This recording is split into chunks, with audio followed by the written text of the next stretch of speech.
There we go. What's up, everybody? Welcome to a little bit of a holiday edition of Mythic Conversations. It looks like William Smithsonian's rubbing off on me. I'm all geared up tonight. Figured I'd dress appropriately for the topic of conversation because we're going to talk about some holiday-themed customs tonight. We're also going to talk a lot about news because there's a ton of news to cover. Of course, the biggest piece of news, Krampus, the surprise drop release of the first figure in the new Figura Obscura line from Four Horsemen Studios. A lot of thoughts on that, a lot of things to share on that. So tonight's going to be a super fun conversation. Thank you to everyone for joining me this evening. As always, I am Jeremy Gerard. I'm your host for the evening. I'm a Mythic Legions collector and customizer. I am also the digital marketing manager for Four Horsemen Studios, which means that all the content that you see at Source Horseman is content that I help to bring you along with the rest of the studio. I'm here every Wednesday night on YouTube at 7:30 p.m. Eastern doing this show, Mythic Conversations. And certainly you can also check out my work if you want at Mythic Customs on Instagram, all one word. As I said, every Wednesday night, we're doing this show here, the weekly Mythic Legion show, or I should say the weekly Legion show, where we talk about all things Four Horsemen Studios. It is a conversation. Hit me up in the chat throughout the evening if you have questions, if you have comments, things you want to talk about. So let's see. Got a lot of people checking out already. Yes, Visionary says it's the season. Absolutely, Visionary. I'm feeling very, very festive tonight.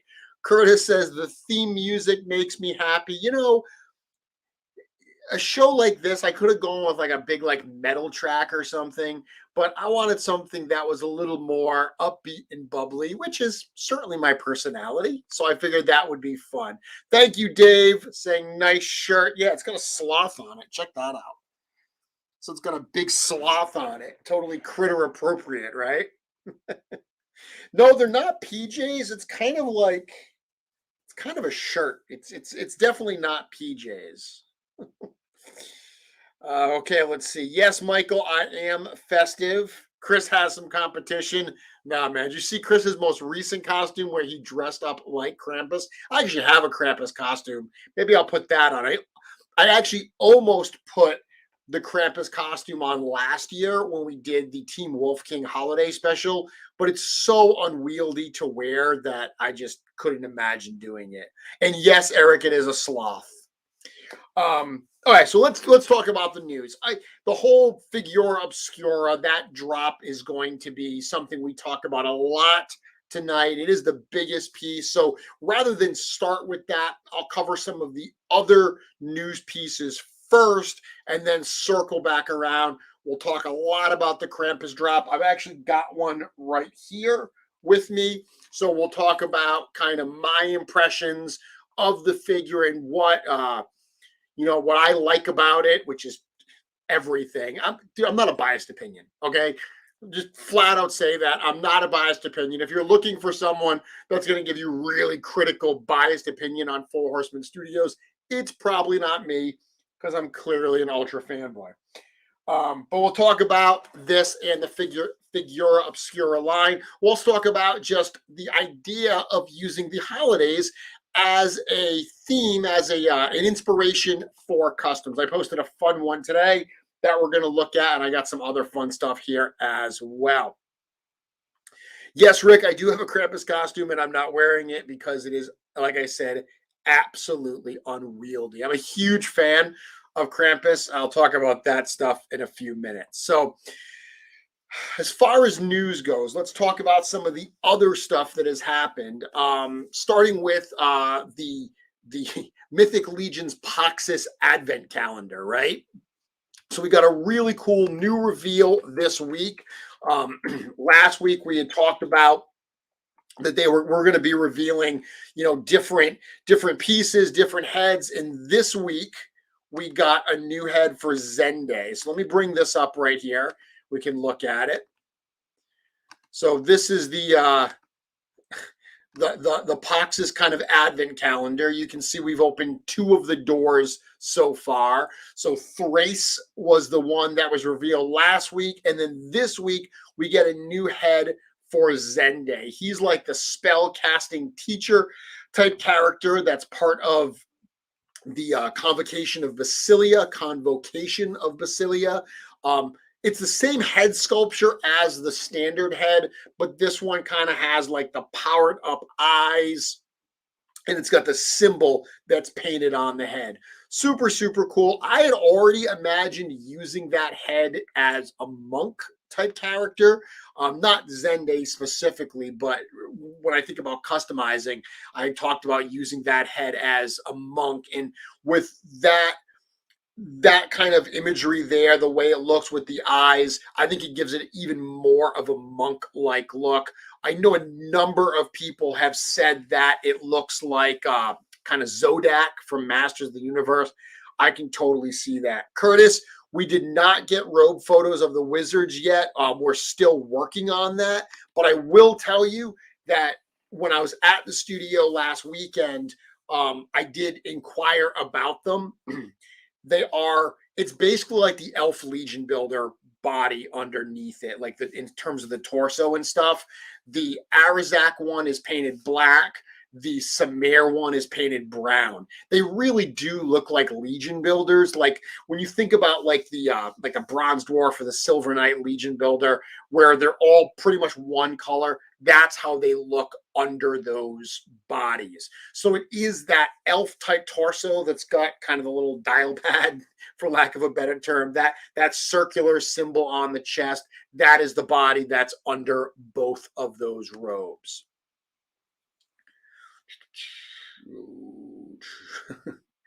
Now I see Krampus in the background. Yes.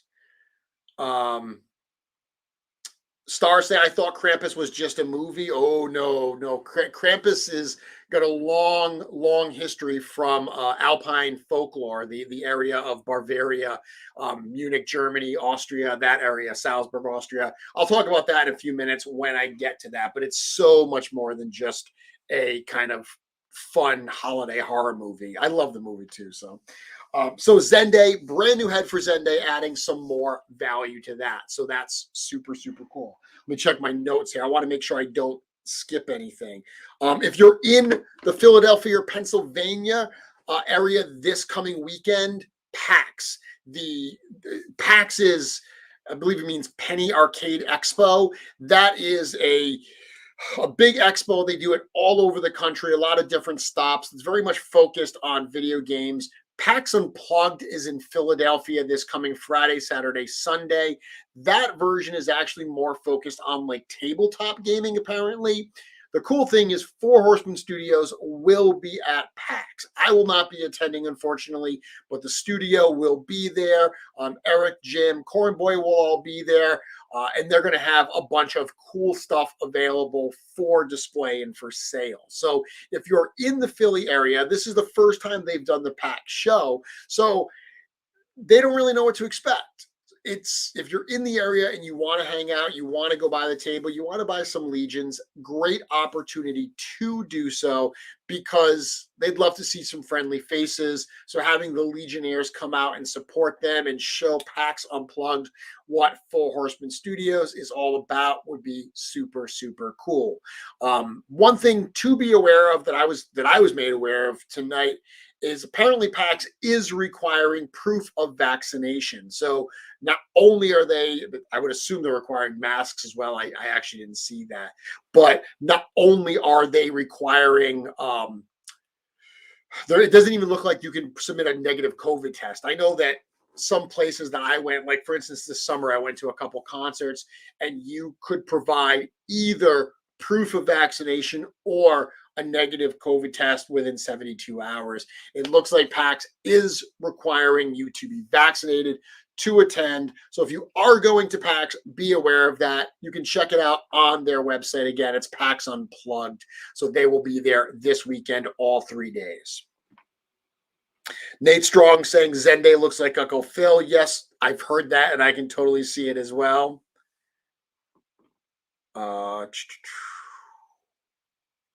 Anthony says PAX has no clue what's coming to them this weekend. Absolutely. Legionnaires represent. Show them what it's all about. Only Nate would see Zende as a rich uncle living in Bel Air.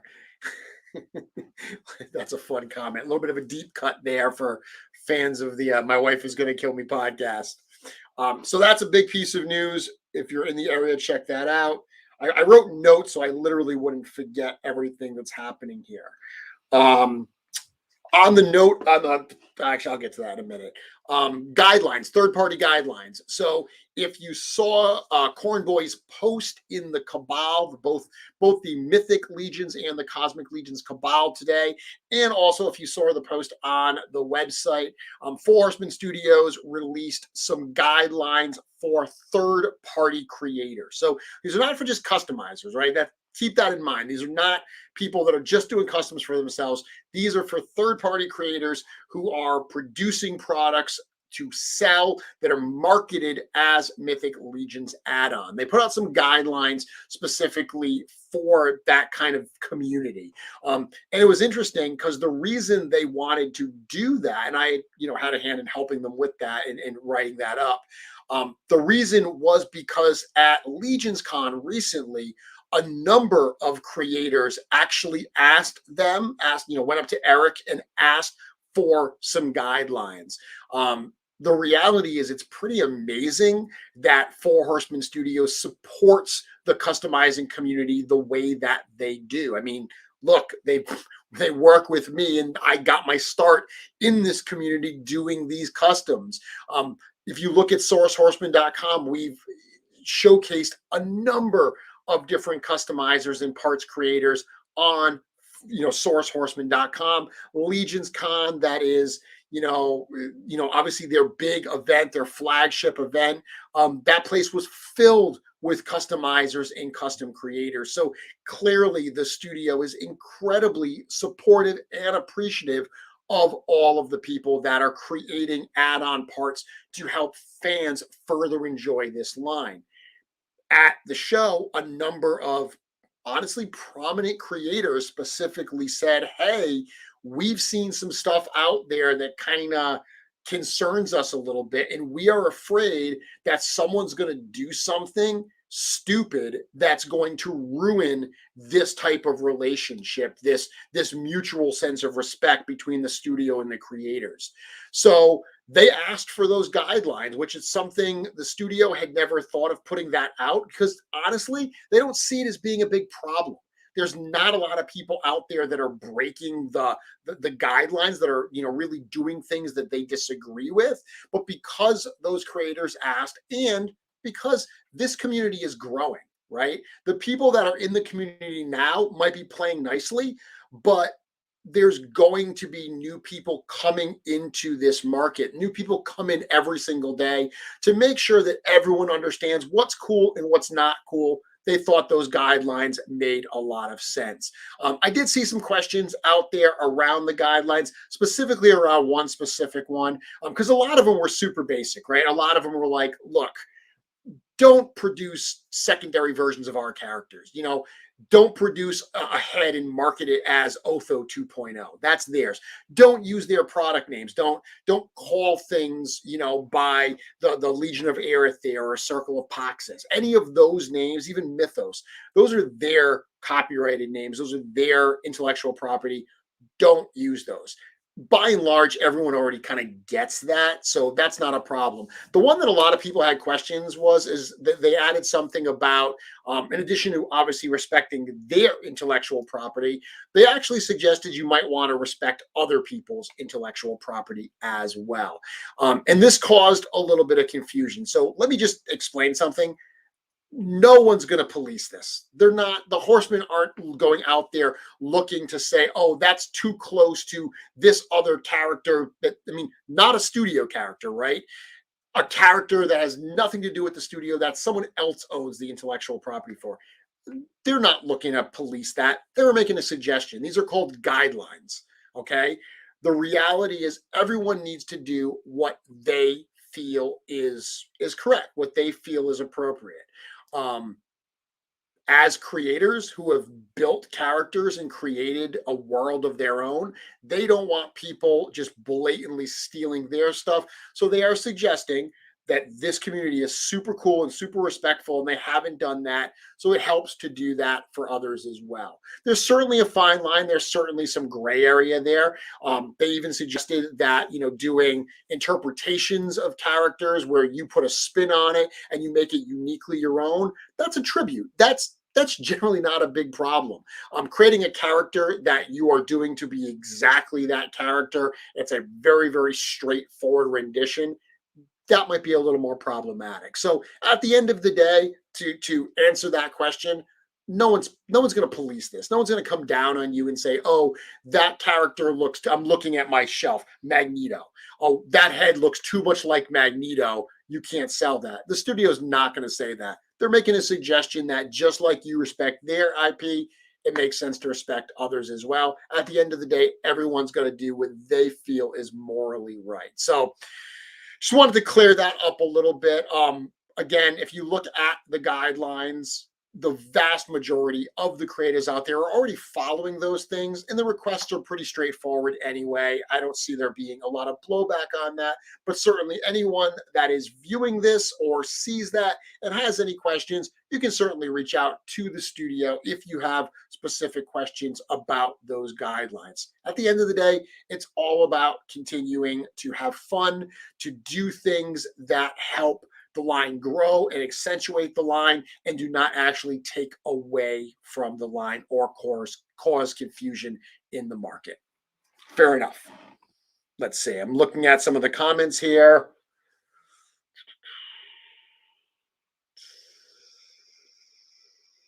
So a lot of people actually just commenting saying that they thought that the guidelines made a lot of sense. It's funny. I actually, at Legions Con, there were a number of people there that were new to the Legions kind of brand, I guess. And a lot of them, a couple people I spoke to were actually surprised that, there was so much of that. There were so many third-party parts and creators. And not only were the horsemen cool about it, they were literally right on the side of them, walking around, talking to those creators, sharing their enthusiasm for it.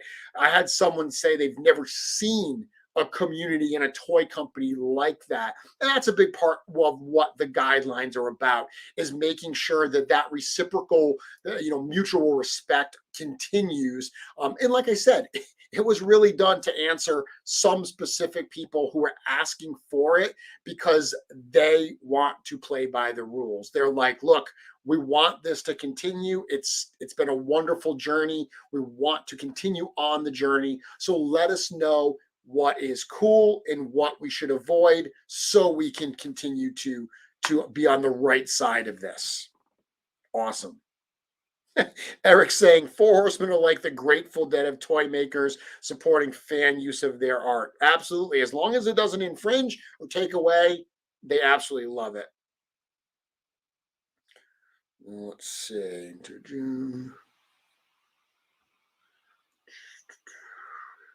Yeah, someone talking about scans. I mean, that is one of the things that's interesting in this early on, very, very early on, before the rise of the 3D printers.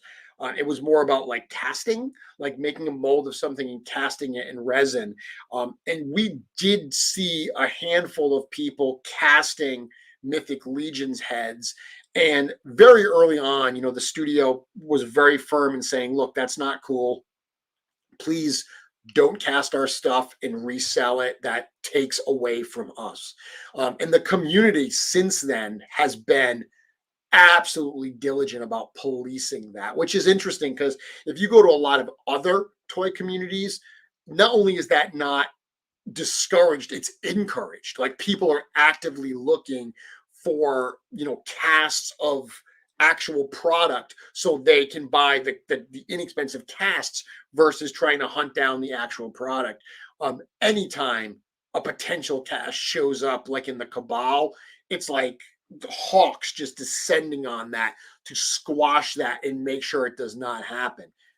That is unbelievably cool. Like the fact that the community cares that much is absolutely amazing. And this is just an extension of that. Awesome. Cool. Well, I want to move on. Don't want to spend too much time on that. Again, if anyone does have any questions, certainly you can reach out.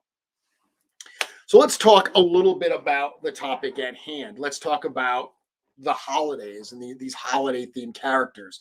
So this past weekend was the drop of the new Krampus figure from a line called Figura Obscura.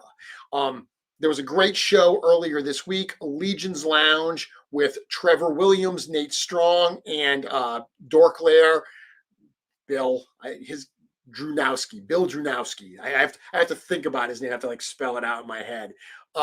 They were all on actually with Chris Gorich talking about it. They did a wonderful job digging in and talking about it. Chris talked a lot about the creation. Check that out as well. That's on 16 Shooters YouTube page. Used to be Instagram. It's now on his YouTube page. So check out Legions Lounge. It was a really, really good one. I'm going to probably cover some of the same stuff, but hopefully I'll have some different things to talk about as well. I posted the other day that as cool as the Krampus figure is, and it's absolutely awesome, one of the things that I was so excited about with this launch was the idea of Figura Obscura. Now, it's really cool because I can tell you honestly that this was not intentional. Launching a new line, like it wasn't the plan from the very beginning of this. The plan was to release a really cool Krampus figure. While we started talking about it, I was actually having a discussion and I said, hey, where do we put Krampus on the website? Because as Chris said, this has been a carefully guarded secret for quite some time. There were only a handful of people that knew that this was coming out, really, really wanted this to be a surprise, and certainly it was. But as we were talking about how we were going to present it online, when I saw the packaging and I realized that the packaging does not say Mythic Legions on it, because when I first saw the picture, I first saw Krampus before I saw the packaging, right? Let me stand him up. Whatever, let me sit down. I first saw the packaging and there's no Mythic Legions logo. So that was my first impression where I was like, hey, this is not branded Mythic Legions. Where does this go on the website? Like, do I put him in the checklist or whatever?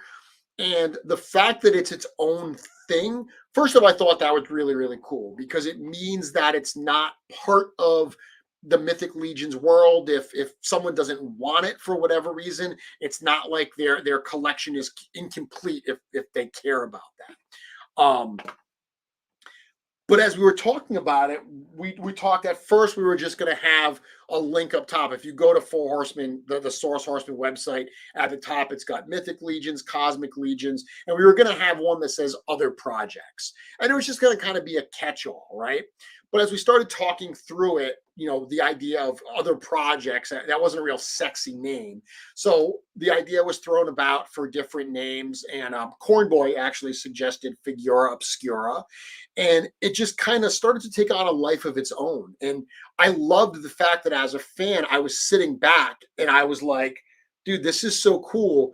This is the year 2021 where they launched Cosmic Legions, and there was so much buildup to that.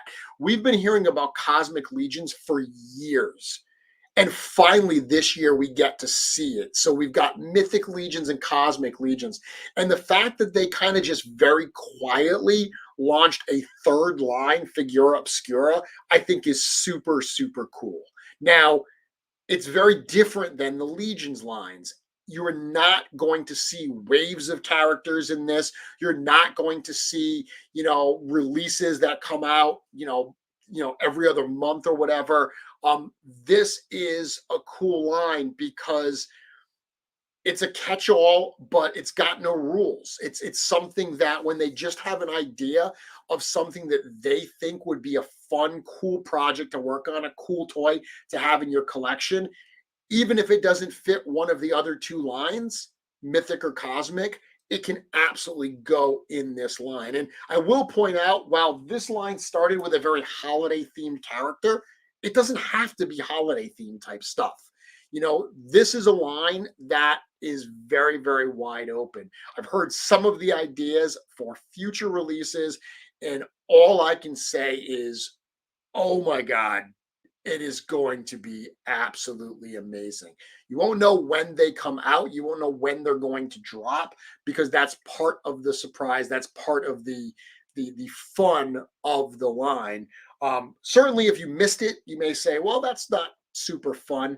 But the reality is the drop happened, and we split it up into two sales. So we did a sale at 9 a.m. and the sale was this past Sunday, which is Krampus, which is Krampus Day.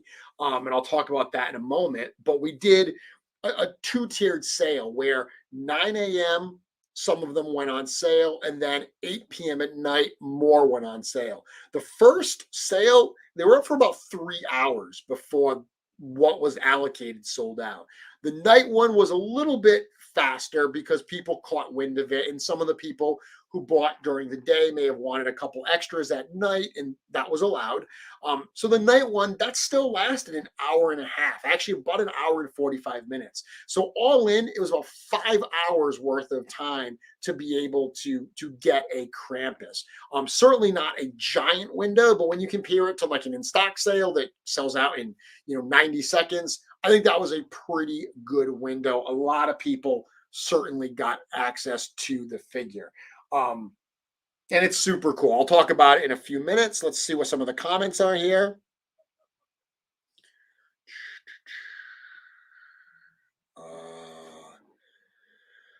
So yeah, and a lot of people talking about their ideas for what could be in Figura Obscura. Some really, really cool stuff. People asking about fan fiction. Yeah, dude, fan fiction's awesome. No problem with fan fiction because it's presented as fan fiction. Just like there's no problem with customizing. I said that if you are a third-party parts maker, don't do a part, don't do like Attila 2.0 or don't do an Attila Guard type character and use those names. If you're a customizer, heck, do that all you want. If it's something you're doing for yourself, do it, share it in the cabal. The studio loves seeing that. This is only for people that are doing this as a business. So as far as fan fiction goes, if you're going to be creating fan fiction and putting in a book and selling it, yeah, that's going to be problematic. But if you're just making fan fiction to post on the cabal or your website or whatever, just to have fun, same exact thing. That falls into that same category as customizing. That's awesome. Let's see. So where does it fit Legion's lore? It's not part of Legion's lore at all. Figura Obscura means one thing. I need another detail. Is Obscura going to have full waves or will be limited single releases throughout the year? It will be limited single releases throughout the year. These are not, I mean, look, will it ever have a wave? I have no idea. It could. It certainly could. But it's not intended to be things that necessarily go together. Mythic Legions has a storyline. Cosmic Legions has a storyline. These are just cool figures. They do not have to tie in together at all. I love cryptids and monsters. Absolutely. That's certainly been discussed. Joe saying, I love the excitement this caused in the community every new line out, every new line comes out, draws fans too. I agree, Joe. And what was really cool is I saw a lot of people with Krampus saying, I've been aware of your company for quite some time, but I've never pulled the trigger on a figure. Krampus is my first one. Um, it's something they recognize. It's something that they saw at a meeting, like, wow, that's really, really cool. I would love to own that. And it's something that's familiar. They may have known who the character of Krampus is, where they don't know. They can see Poxus and Arakagor and all these, Cosmic Legion, Slog, all these figures, and say, wow, that's a really cool figure, but I don't know who it is. I have no connection to it. So I have limited space, limited budget. I'm not going to buy it. It doesn't compel them to buy it. Something like Krampus, a character they recognize, that's super cool because it is something that they are familiar with. It opens the door to new collectors coming in. And look, we've all been there, right? You get one, you get two, you're like, oh, this is really cool. I want to try another one. And then you're doing a weekly show talking about Mythic Legions. Awesome. Eduardo saying, I'm new around these parts. Well, Eduardo, welcome. Nice to have you here. Yes, a lot of people were saying, like, oh, maybe we'll get a leprechaun for St. Patrick's Day or an Easter bunny for April. Maybe you will. Maybe those will come out at some point. I have no idea. Think beyond that. These are not just holidays. This is not the Mythic Legions holiday line. And I can tell you that because one of the ideas that one of the questions, one of the names that was pitched was Seasons Legions. And, kind of like Seasons Greetings, Seasons Legions. But it tied it too much into the holiday theme. And that's not what it's meant to be. It's not meant to be just holiday figures. So that ended up not working. Tons of comments, tons of people talking about their different wish list items for it.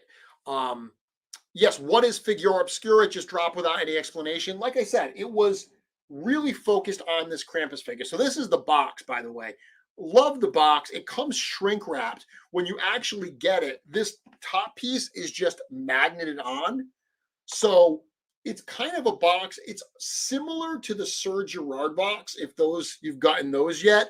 Those, by the way, if you ordered from Legion Shop, the entire first run of those that shipped through Legion Shop, those are all on the way. We did have a handful of extras that we added just the other day, yesterday actually, and they sold out pretty quickly. But those are on the way. A lot of people getting those in and posting pictures of it, which is super cool. So this is a box, a little bit thicker than the Sir Gerard, but this overlay, this backdrop type piece, magnets onto it. Wonderful, wonderful art by Nate Barch, and that's cool. It just goes right on. Very, very neat thing there. So yeah, that was dropped, and it was meant to literally just be a surprise that would hopefully catch people off guard and delight them. There was an email sent out on Saturday letting people know that something exciting and new would be hitting the store the next day.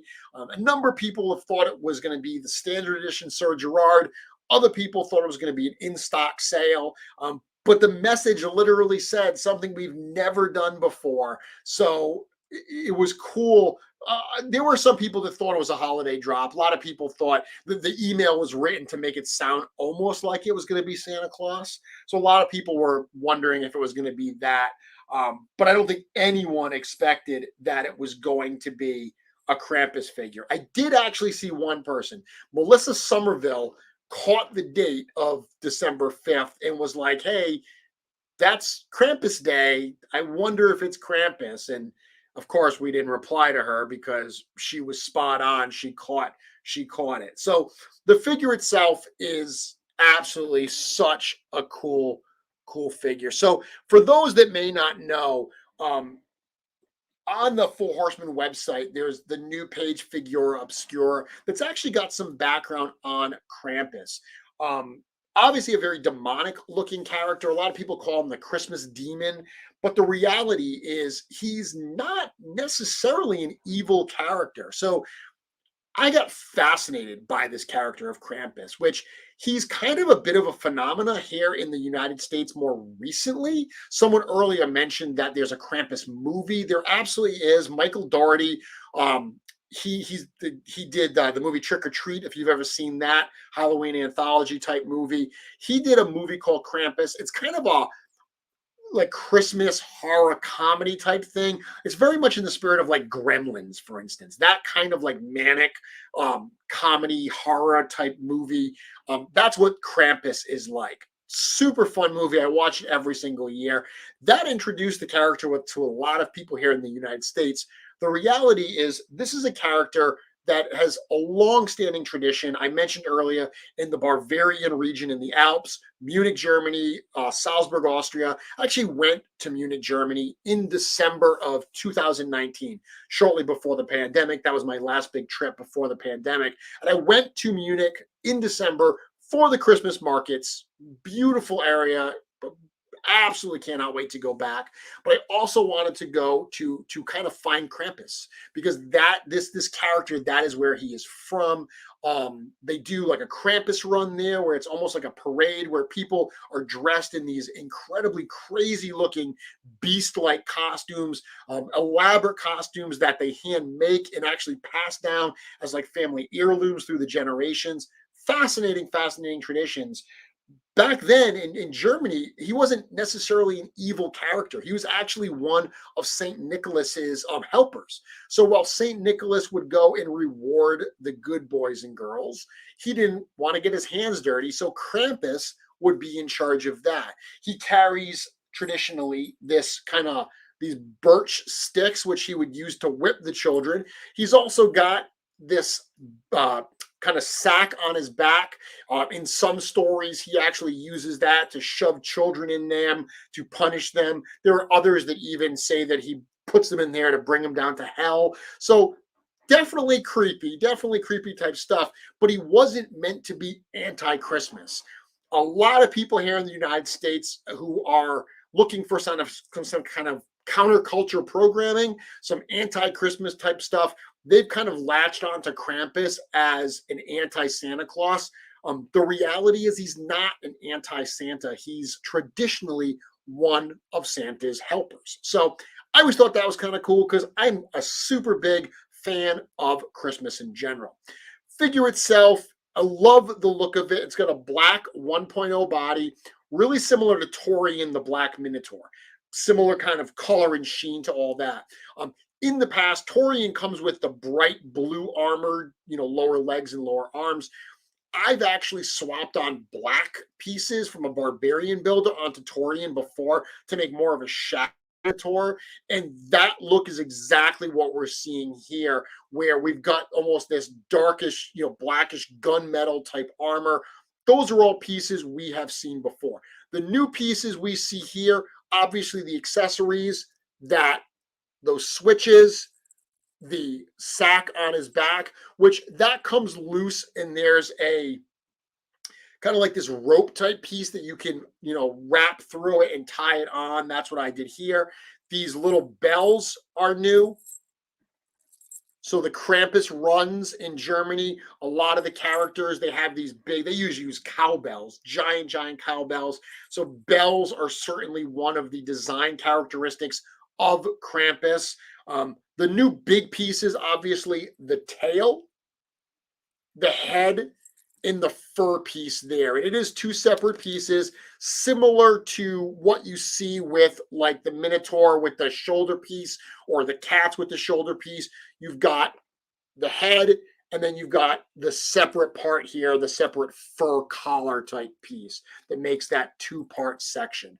As far as the tail goes, one thing to be mindful of is when you insert that tail, when you try to push it in, my suggestion is get yourself a hair dryer, blow, give a little heat on the tush, warm that tush up a little bit, get that boom hole nice and warm, nice and malleable. Then take the tail. You're not going to want to heat the tail up. That little ball there, pop that in, having the the port that you insert it into be a softer plastic, be heated up with the hair dryer. That's going to allow you to plug that in and not potentially break the little ball that comes on the tail.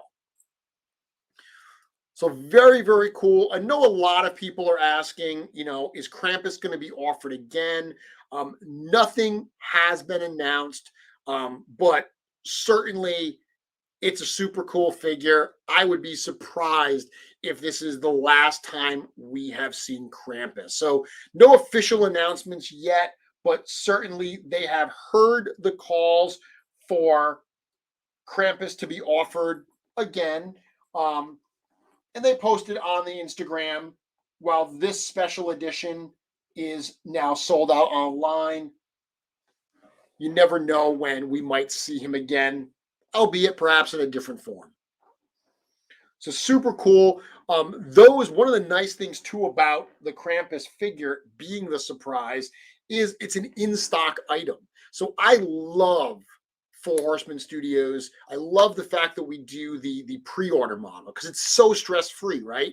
The PAX's Wave is open for pre-order right now. If you want that, you don't have to stress out. You go on to storehorseman.com, you buy the figures you want, they ship in 12 months or maybe a little bit more. A lot of new tooling in that one. That's great. I love that model because it's stress-free. But let's be honest, it's super cool to order something and get it quickly, right? The Horsemen haven't done that traditionally. They haven't done in-stock items. This was a bit of an experiment to see how it would go, and clearly it went very, very well. So that's super exciting also, is that these are in stock in the factory, or not a factory, in the warehouse right now, and they are shipping very, very soon, if not already. So I love that as well. So Faint of Heart saying, I hope the packaging style remains consistent for Figura Obscura. That packaging is beautiful. What I would suggest will remain consistent is the fact that it's next level, that they're really trying to do something special with the packaging. The nice thing is, because it's a single figure, you can do a little bit more. You can spend a little bit more on the packaging because you're not trying to do a whole 10-figure wave in that special packaging. So that's, to me, that's part of what makes it cool. A lot of comments here. Will saying, does it have to be a character? Could it be a thing or something? I don't really know what you mean by that, but I mean, the sky's kind of the limit with this. Anything that would make a cool toy is something that could be considered. Let's see. Fabian saying, one off of the Horseman's art. Love it. It's actually a great idea. It's super freeing. I had a conversation with Eric the other day, and just to hear the excitement in his voice as he was talking about different ideas. I'm not going to say that he was more excited for it than he is when he talks about Cosmic and Mythic. It's a different kind of excitement, because as much as he loves those lines, there's so much to consider. You put out a character or a wave or whatever, and you're thinking big picture. How does this play to the overall narrative? Like, especially with Cosmic, there's so much story that has to get told in a very specific way. So to be able to have a cool idea that doesn't tie in with anything, that's incredibly freeing. And as someone who is as creative as Eric and everyone at the studio is, to be able to do stuff like that is really, really cool. Yeah, Trevor, I said that myself earlier. They pulled in a lot of new customers with this, people saying it was their first Mythic Legions. I saw that comment over and over from people that genuinely said that they were familiar, that like they were aware of the company and the products, but this was the one that really had them pull the trigger on that. And I got a lot of comments here, so I'm going through it a little rapid pace because of a lot of the same comments. So I'm trying to not spend too much. Got my Sir Gerard today. Thanks, Jeremy. You're very welcome. Enjoy the figure. Let's see. Yeah, everyone's just talking about all of their suggestions for it, and there are genuinely so many amazing suggestions, so many things that they could do. Um, okay, awesome. So one of the reasons I love the figure as well, again, I dig the figure of Krampus. And if you are interested, by the way, in more about the character of Krampus, check out the Figura Obscura page on Source Horseman. There's actually a link in there to a book. If you read it, there's a link that says for more details on this character, check out this book. It's a book that I suggested that I gotten years ago that I found totally fascinating, because as cool as Krampus is, there's actually a number of regional variants of the character as well that are in a lot of those kind of like Nordic type regions. A lot of different, not similar to Krampus, but different in a lot of ways. There's all kinds of super cool folklore that are less familiar to people here in the United States and worldwide than Krampus. Krampus, like I said, is a bit of a resurgence over the last few years. So super cool stuff. If you're interested in learning more about it, check out that book. I love the holidays. So I love Christmas time, and I've used the holidays as a springboard, as a theme over the years for a number of customs. I have a few that I want to show today specifically. It just kind of worked out that they were all lining up around the same time that that this was coming out, and I clearly wanted to talk about Krampus today. Um,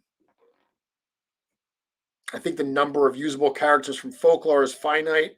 Will Four Horsemen begin making up their own? It's finite, but not in their lifetimes. There's so many characters from folklore and legend and literature and you name it. There's, trust me, they won't run out. There's a ton of stuff to do, ton of stuff. Even just the ideas that I've already heard thrown about are going to keep them busy for quite some time.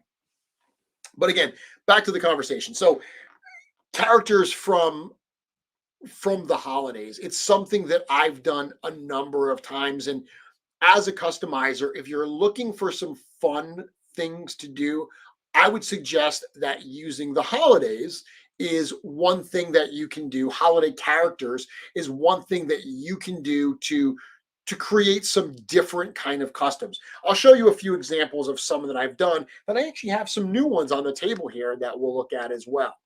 So this is one, this is a super, talk about LBCs. This is a super easy one I did a number of years ago. And if you logged in before the show, you saw the kind of cover graphic. You saw this character there. So this was my take on Jacob Marley, the ghost of Jacob Marley. I've shown this on the show before. I'm a huge fan of Dickens' Christmas Carol. I watch it every year. I read it every year. Cannot get enough of it. And I actually really like the character of Jacob Marley. So when the Hagnon figure was being released, I remember looking at it, and as cool as it was, I didn't understand why his armor was ghostly, but his chains and his weapons were not. So I got the idea to do a simple pop and swap and actually combine the bone pieces of Hagnon with the armor. This is actually the armor of an Ilgar figure. Um, Put a bunch of chains. This is way more chains than Hagnon comes with. I used chains from a number of different Hagnon figures to create my version of the Ghost of Jacob Marley. And I imagined it more as a ghost that was animating some armor. So he's actually kind of in the armor, and that's, the physical armor is still, it's still physical, it's still here, that's moving, but there's these ghostly limbs that are kind of drawing it forward, making it move. So I thought that was a fun custom. There's literally no paint on this. This is just a pure Lazy Boy custom pop and swap. But it's something that later on inspired me. I went back, and 2 years ago, I believe it was, for the holidays, I actually did all of the Ghosts of Christmas, the Ghosts of Christmas past, present, and yet to come. That was a fun project that I did just to scratch that itch and see how it would look. So an example of a character from literature, holiday literature, really giving me the inspiration to create some customs. When I think about the holidays, I again, big fan of Christmas. Growing up, I was a child of the 1980s. The classic Rankin Bass specials were a huge part of my childhood. So Rankin Bass was a production company that put out a number of those stop motion type uh, Christmas specials back, in, like I said, 70s and 80s, stuff like that. Rudolph and the Island of Misfit Toys is probably one of their most well-known ones that, they're known for that, certainly. Year Without a Santa Claus with the Heat Miser and Cold Miser, that's another hugely popular one, and I did customs of that we're going to look at in a moment. One of my favorites is a less popular one. It was the last one they ever aired. They only aired it on television once, called The Life and Times of Santa Claus, actually based on a book by Frank Baum, the guy that wrote The Wizard of Oz. He wrote a book called The Life and Times of Santa Claus. Super trippy book, really different take on the Santa Claus kind of legends. Love that. So that's totally worth checking out. Love all that stuff. But those Rankin Bass, I still to this day love those characters and those specials. I have a number of figures from those specials in my display, but one of my favorites that I did for my customs was actually the Miser Brothers. So if you've ever seen The Year Without a Santa Claus, there are two characters in that special. That one of them is an icy type character, the Cold Miser. One of them is a fiery type character called the Heat Miser. And part of the storyline is that they're always at war with each other. They're always fighting. And poor Santa Claus gets caught in the crossfire, and Christmas potentially suffers because of that. They actually later on did another follow-up cartoon called The Miser Brothers Christmas, where the Miser Brothers are more of the heroes of that one, as opposed to the reluctant villains. But I always thought those characters were a lot of fun. So a number of years ago, I said, you know what? Let me take those characters and not try to do a true rendition. Like the Jacob Marley, that's a bit more of a true rendition. He's a ghost with chains.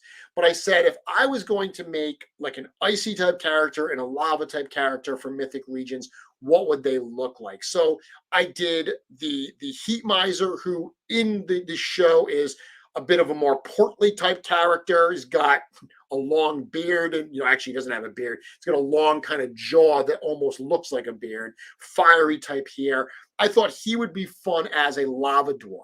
So the lava dwarf that I did here, that actually started as a bronze dwarf legion builder. What I did was a lot of actually paint wash on him, where I got some paint and I just globbed it on. So this is the exact opposite of dry brushing, right?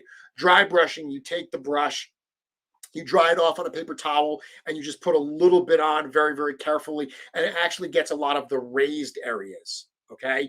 With this, what I did was I took the brush, I dipped it in some orange paint, and I just globbed it on really, really, really wet. So it's covered in orange. Then I take a paper towel and I wipe it off. What happens is all of the surface area, when you do this, the paint gets wiped off of the surface, but all of those crevices, you can't get into the crevices. So the orange actually sticks in all the crevices, and it almost looks like lava, kind of like heat inside of those crevice pieces of the armor. So that's what I did for that figure. His big giant club is a really old accessory from a line called Wildcats. On the right, I have the Cold Miser, who I imagined as an ice demon, right? I imagined him as, he's in the show, he's a taller character. He's very, very thin. So what I did here was I actually got that head. It's from a weird Marvel Mashers line, really weird cartoony Marvel line, but that was meant to be some kind of like frost giant figure. I really loved it, and I love the fact that it came in that clearish blue. I added a little bit of paint to it, but I wanted some clearish blue bones to go with it. So I actually took a Hagnon And what I did was I really, really watered down some paint. So it was super, it was the blue paint I wanted, but it was super, super thin.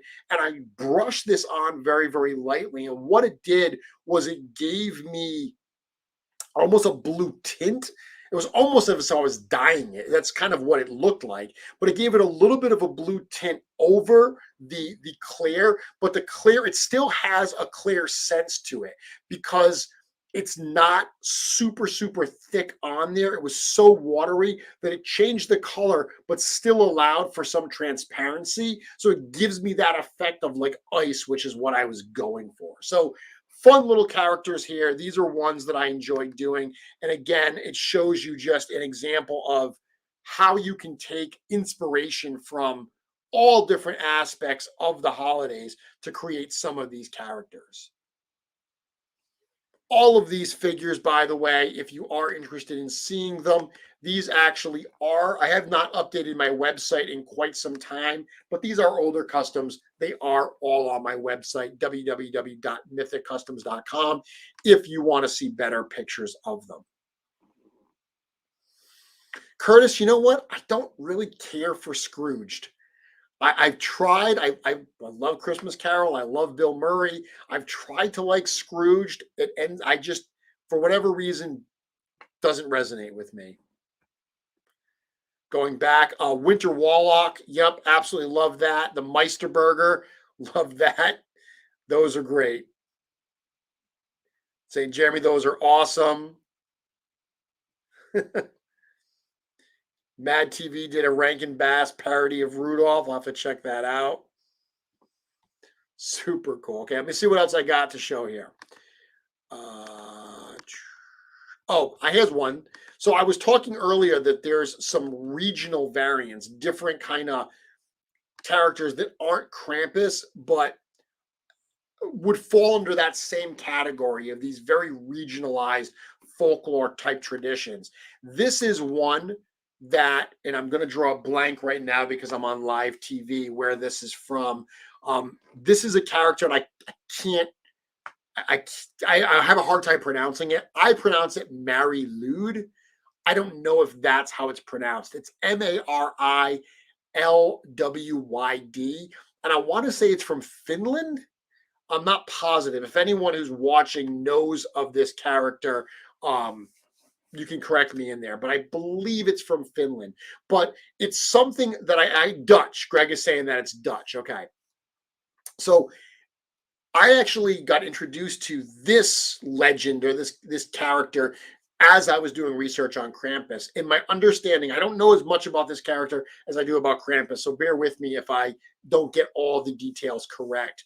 But it's something that what people do is they kind of go around caroling, and there's a character that it's like a goat skull with antlers and a long white sheet and all ribbons, and they kind of walk around with it, and they go to doors, and you have to allow this character in and like feed it or give it like alcohol to drink so it will leave.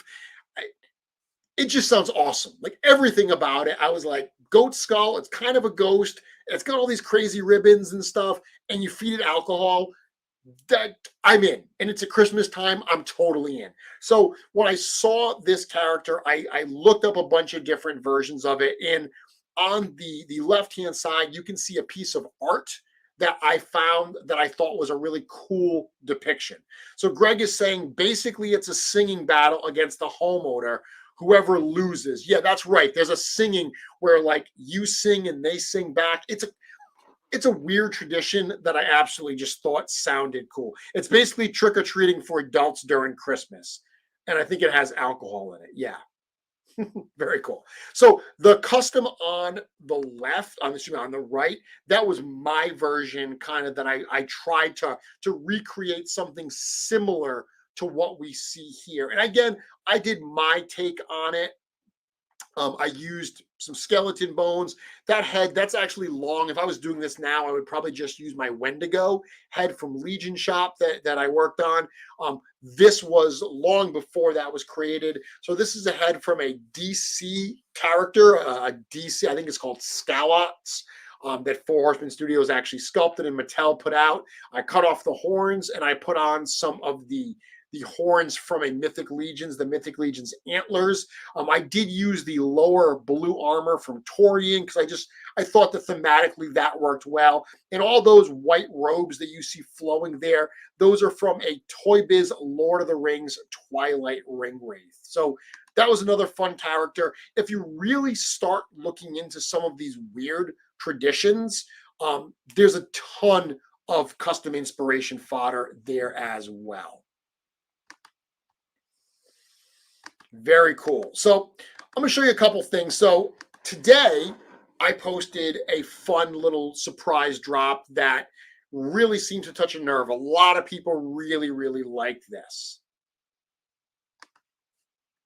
And I will show you. Earlier today, I posted what I called, or what Len from Wolf King Custom called, the Snitch. So this was a fun character. A couple weeks ago, Len and I were talking, and he was actually talking about doing an in-stock sale for December at Wolf King Customs. So last December, Wolf King did the exact same thing. What they did was, through the year, they do all these sales and they produce typically more than they need to for that sale. So obviously at, Legions Con, you bring a bunch of stuff there. He sold a bunch of stuff at Legions Con. But he's got a lot of inventory that he has already ready, already printed. Usually Wolf King Custom sales are pre-orders. So it's a week-long sale. You place your order, he starts the printing, and it ships in, 3 to 6 weeks. With this sale, with last year's December sale, was in stock, so everything was printed, and he, got them out quickly. So we were talking about doing a sale similar to that for this December, and we were just like, you know what? It'd be really cool if there were some holiday-themed pieces in there. And it was funny talking to Len about it because this conversation happened before Krampus was revealed. I knew it was coming, but Len did not. So he was having this conversation about wanting to do like holiday mythic things before he had any idea about this, which was kind of fun. But we talked about some different ideas, and he gave me an idea. He said, hey, you should do this, and I'll show you in a minute. And he said, I think I want to do like a goblin wearing a Santa hat. But he said, I kind of want to make it very Grinch-like, kind of a tribute to the Grinch, something that's not clearly the Grinch, but it's got Grinch-like features to it. I mean, the Grinch is kind of very goblin-like looking to begin with, so I thought that would be a cool, a cool thing. Apparently, Len's daughter has called the Grinch the Snitch for years, so that's what he called it. He called it the Snitch. And when he showed me the first pictures of these, it actually didn't have the ears, and it looked too much like the Grinch, in our opinion, and not enough like a goblin. So he tweaked the face a little bit, added those ears, which make it more goblin-like. And when he finally sent it to me, I was just absolutely blown away with this guy. And hold on a second, I'll shut this down for a moment. So this is the one I painted. My light's a little dark today.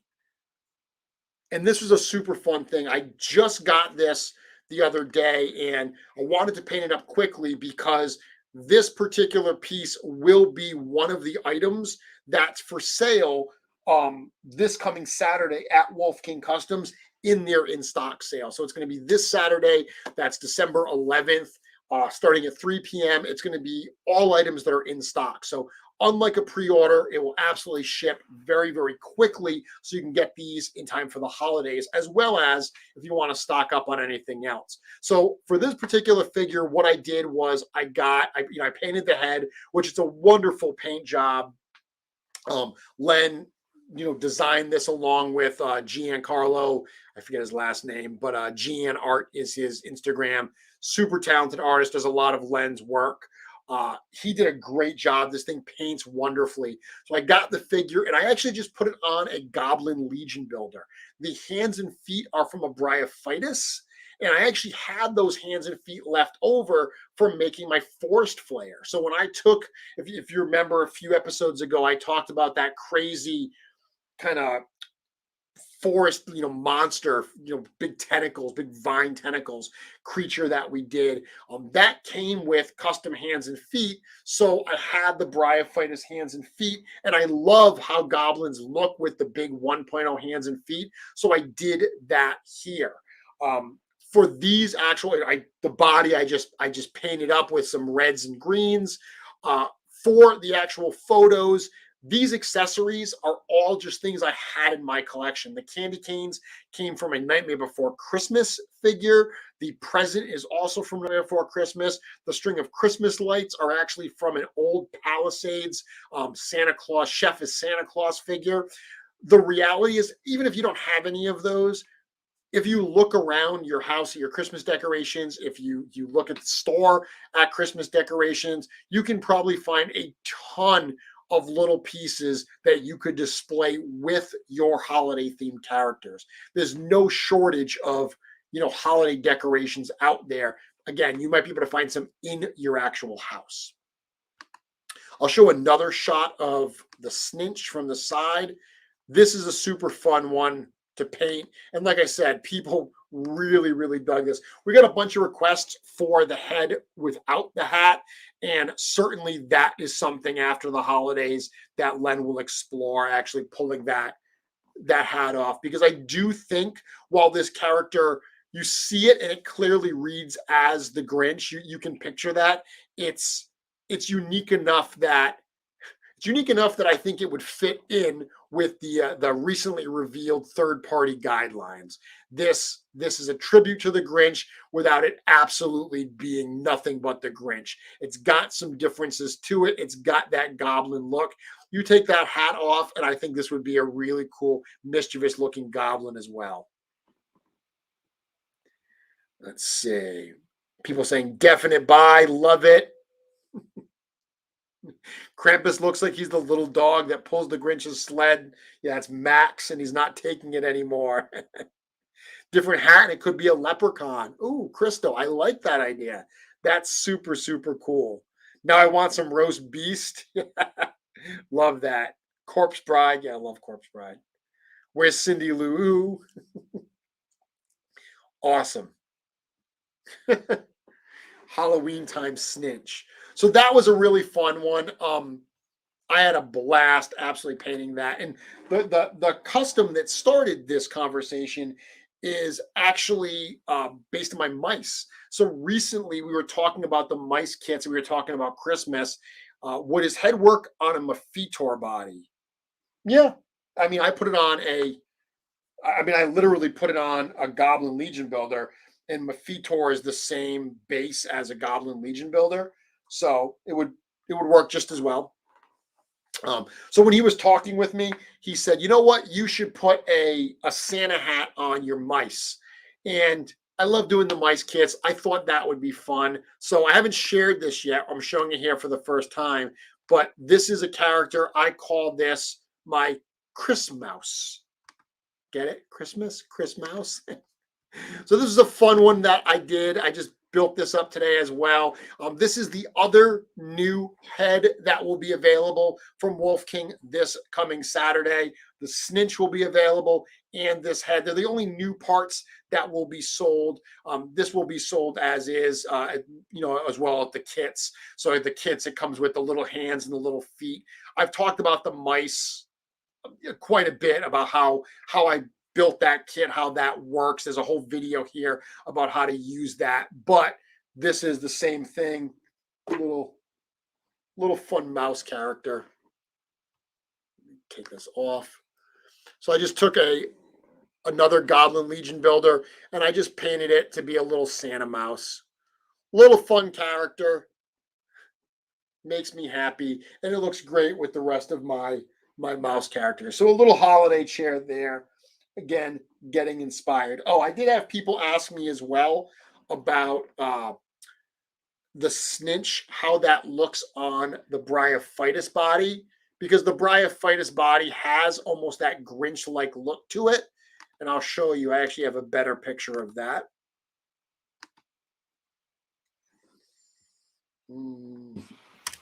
So there you go. You can see them side by side there, so you can see how those heads look. Um, Eric asking if it's going to include any painted pieces. Unfortunately, it will not, just because of the timeline needed to get these out quickly before the holidays.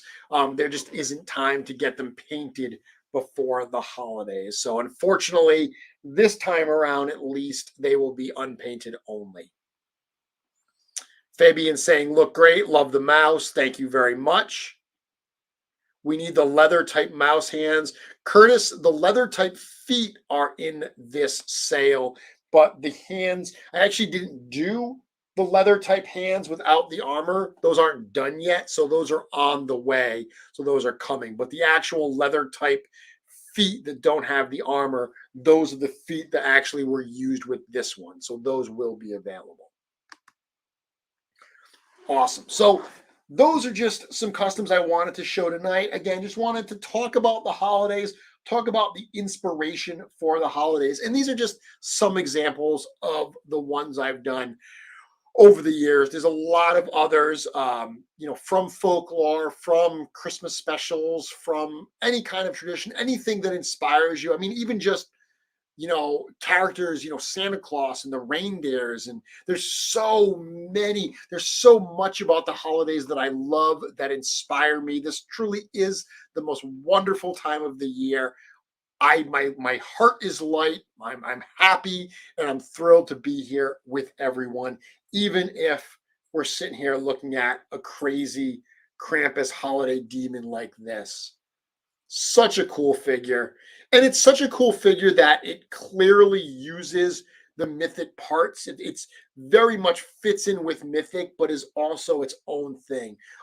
I will say one thing that I did personally is he does come, chains and bells are one of the common design traits of the Krampus character. So he comes with the shackles, with the chains.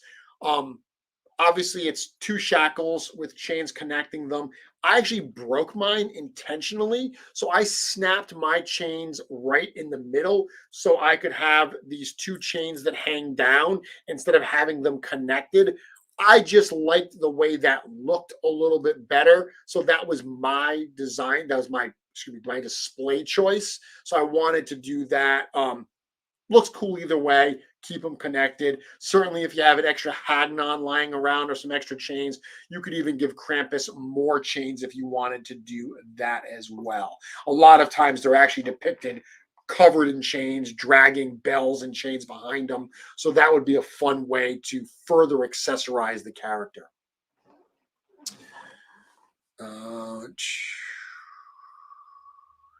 The other day, you mentioned how you got inspired by Desero, but Mice and Mystics was the first thing that came to mind when I saw your custom Mice and Knights. I've never even heard of Mice and Mystics. I'll have to look that up. Oh, yes, Eric saying, I love the great act from the Life and Times of Santa Claus. Might have to think about a tribute for him. I love the Great Act as well. Again, this is that almost forgotten Rankin Bass special. There's a character in it called the Great Act that's like a great woodsman, big horns and an axe. Super, super cool design. Extra mythic. Feet for Christmas, Curtis. Is his name Holly? I don't know who you're referring to. My daughter's name is Holly. I actually named her after there's a book called The Adventures of Holly Claus. That is a wonderful book. It tells the story of, every year people write to Santa and they tell Santa what they want. But one year, a very special boy writes to Santa and says, Santa, what would you like for Christmas this year? And no one's ever asked Santa Claus that. He realizes that the thing he longs for most is a child of his own. And he's blessed with a daughter named Holly Claus. It's a wonderful, wonderful story. I read it to my daughter when she was I actually read it to her when she was in the womb, to be honest with you. And she was due in December. She actually came a few days earlier in November, but I actually named her Holly after my love of Christmas. And my son's name is Jacob, and you could say that I named him after Jacob Marley as well, and that would not be totally incorrect. Love to see depictions of the Great Pumpkin. Yeah, that'd be cool too, right? Baby Grogu's going in the basket. Red wall with the mice, absolutely. Secret surprises in the basket. Yeah, I just ignored that comment because I can't answer it. Gonna put Toriyama on the Krampus figure. Yeah, I mean he's gonna look like Torian. I mean he's got the black armor. If he's got a black body, if you put Torian armor, he's gonna basically look like Torian but with a Krampus head. You can keep asking, Will. I cannot answer the question of what's in the basket. So yeah, cool. Very cool. Figura Obscura, super excited for that. Super excited that it's yet another exciting thing to look forward to from Four Horsemen Studios. Uh, I've been hearing the plans for 2022. Super excited for some of the stuff that's on the docket for that. Oh, speaking of 2022, if you follow the Legions Con Instagram page, you may have saw recently that an announcement was made about Legions Con 2022. Specifically, we wrote out the 2022. We put 2 full days of Legions focused fun. And what we meant by that was that this year we said Legions Con was the 13th and the 14th, a Saturday and Sunday, but realistically it was just the 14th. The 14th was the big day with all the exhibits. The 13th was a much more casual day that was tied in with ToyCon.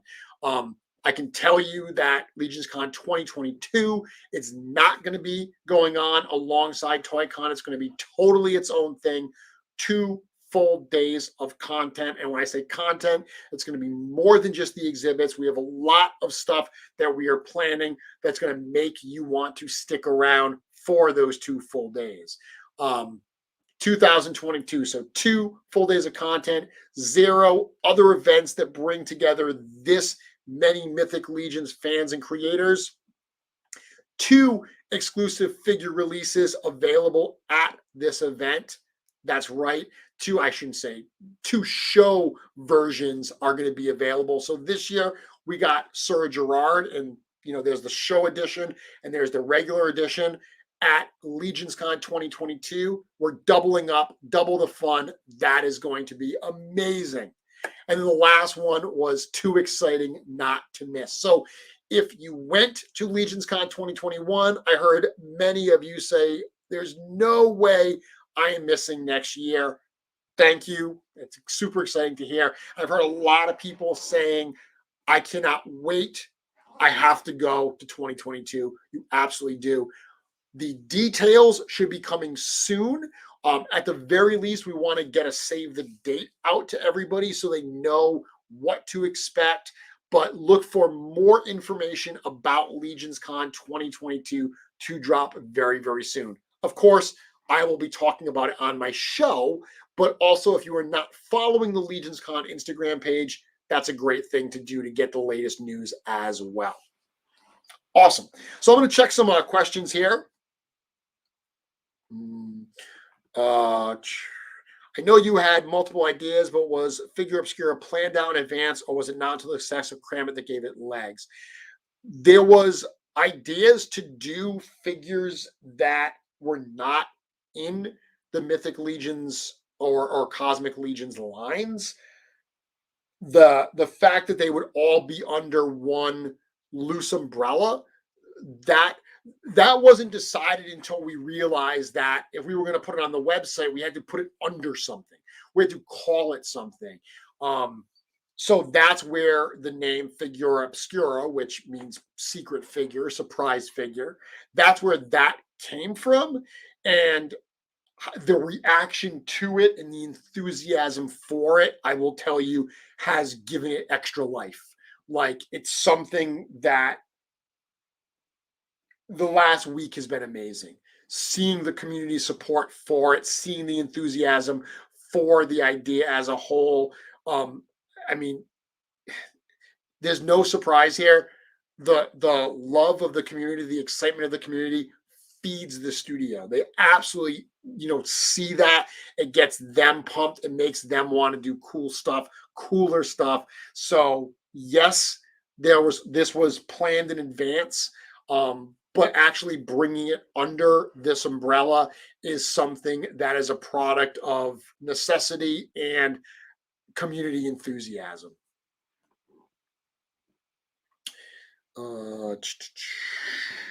Victor saying, hint on the season. Are you asking when Legions Con will be? It'll be November. It'll absolutely be November of next year. We just haven't announced the exact weekend it will be yet, because we want to make sure that we've got the hotel booked before we announce that. Hedgehog saying, can't wait to book my room. It is actually going to be at a hotel. So while rooms will be limited to what's in the hotel, if you book at the hotel, you'll be able to be right where the conference is actually happening. If you miss out, if they sell out, which when we get this hotel, if we can sell out the entire hotel as just Legions fans, that is going to be the most baller thing ever. So that is my goal for 2022. However, if we do that, there's a lot of hotels right around the venue that are super close, so you won't be shut out, certainly. Still hoping for release of Cosmic Legions in 2022. I hope so too.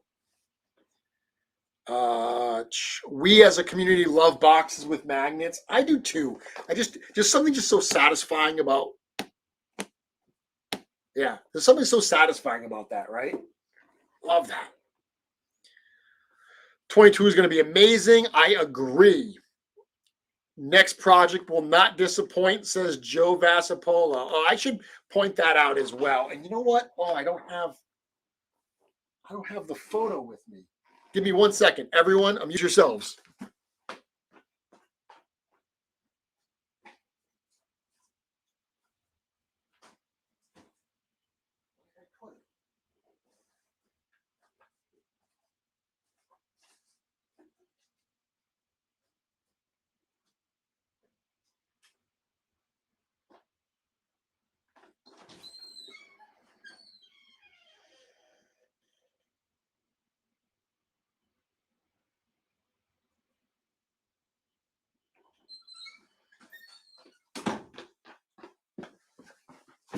I'm back.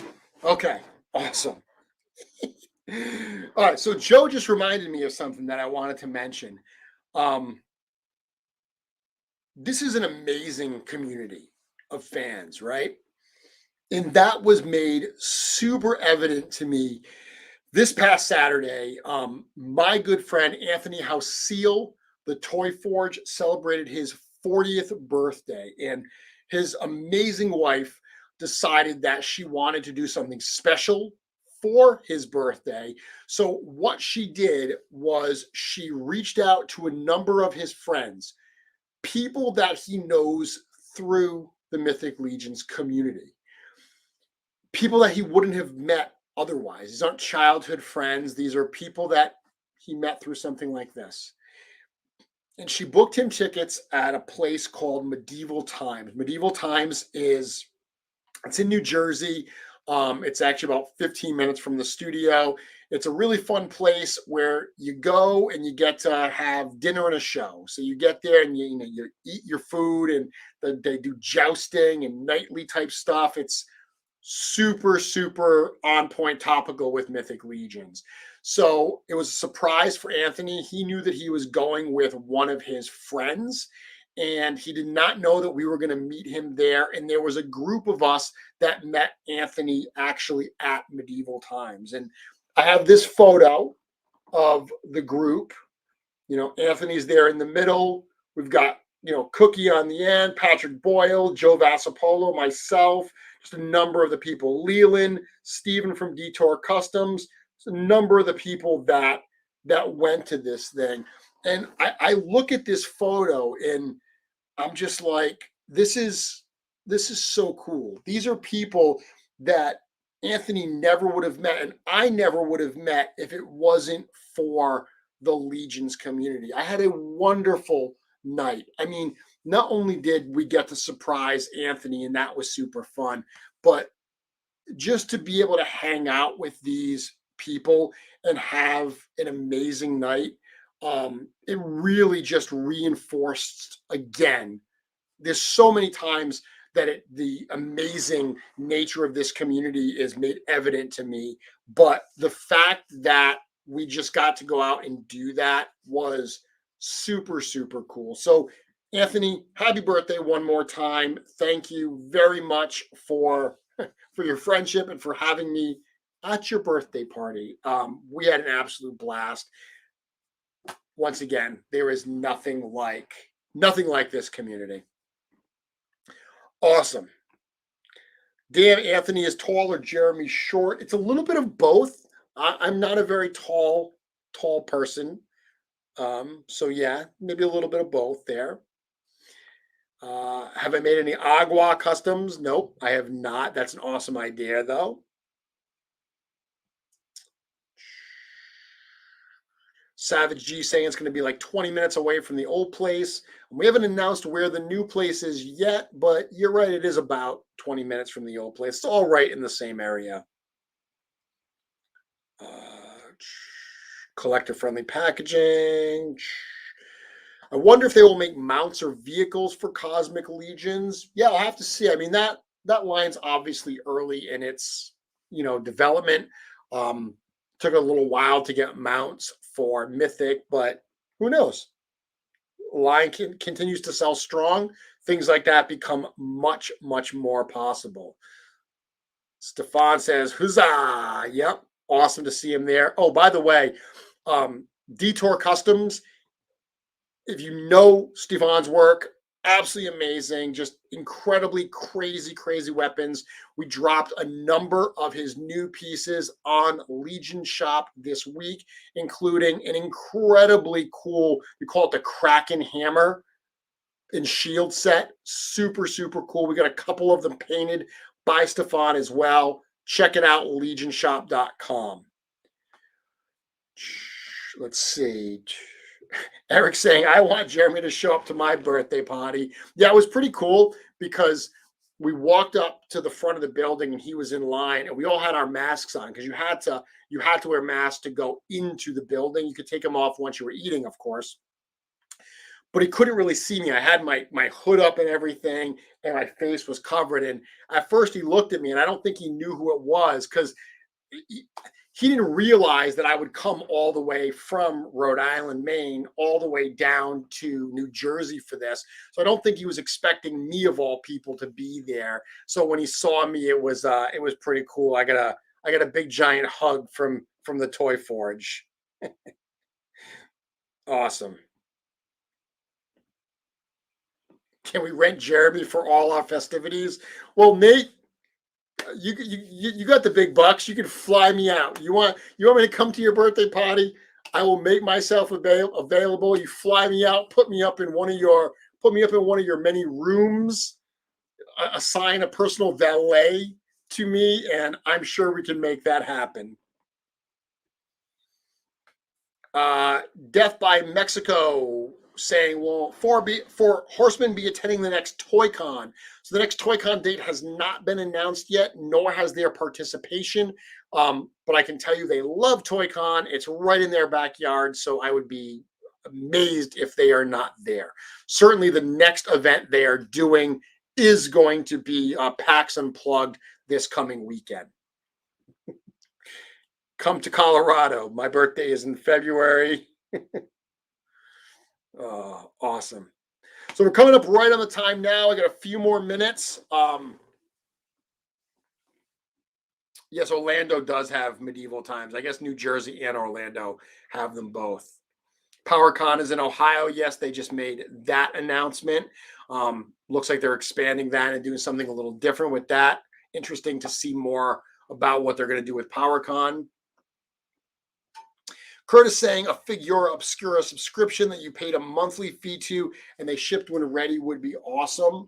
Yeah, I don't know that we haven't talked about a subscription type thing because then it's got to get done on a schedule and everything like that versus just the surprise drops. But it's certainly something to consider. I can ask about that. Joe Vassapolo saying keep a sharp eye at PAX. Chicago has medieval times as well. Will the Four Horsemen go to ZoloCon in March? Yes, I'm 99.9% positive they are booked for ZoloCon in March. Wolf King Customs will also be at ZoloCon in March as well. I'm not sure if I will be at ZoloCon in March, only because there's a couple other events right around that same time that I have to go to. So it's a lot of travel. So I'm figuring out what my 2022 schedule looks like. Are net pegs included in the movable parts category for third-party guidelines? No, they are not. Actually, Anthony House Seal asked Cornboy recently about producing net pegs, specifically for like Hellfire Goblin, because people buy Hellfire Goblin and they want that, and they said that no, they were fine with that. That's not a problem. Nate, I do not know if they are coming to MesquiCon. That would probably be a better question for Pete. I'm not positive if that's been decided yet. I would love to come to MesquiCon personally. I think that'd be a lot of fun. So with that, I'm going to call it an evening. Thank you all once again for joining. A lot of cool stuff. We talked about the PAX's advent calendar. Look for more reveals of that coming. We're kind of doing one a week, so look for one of those next week. Krampus figures should be shipping, so everyone, when they start getting those in, enjoy your Christmas demon. And once again, Wolf King Customs fun in-stock sale coming up this Saturday with a bunch of cool parts, including the Chris Mouse and the Snitch. Very cool. I will be back here next week, same Mythic time, same Mythic channel. Until then, I can't wait for that conversation. Have a good night, everyone.